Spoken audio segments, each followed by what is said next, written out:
ඔය දක්ෂයෙක්, සැබවින් දක්ෂයෙක්. විශේෂයෙන්ම දක්ෂයෙක්. නමුත් හපුආරච්චිලාගේ වීඩියෝ එකක් අපිට පෙන්වන්න තිබ්බනම් කොහොම වටිනාකමක් එයිද?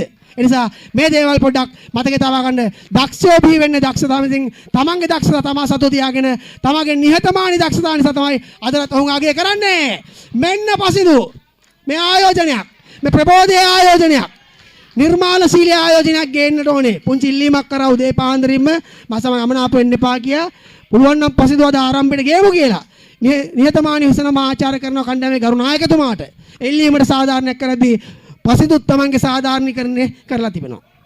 දන්නවද ලෝකේ අද දිනේ විශේෂයි දිනන්නේ තාක්ෂණික කූලව ඒ සඳහන් කරලා තිබුණා. ඒ නිසා අපිත් දැන් කතා කරලා බය නැතුව කියනවා මෙවැනි දිනයක් එනවා කියලා. මේදී මෙන්න පසිදු සඳරුවන් කියන අපූර්ව චරිතය තමත්ම ශෝකානුකූල සතියක ආරම්භයත් එක්ක තමයි පසිදු එන්නේ.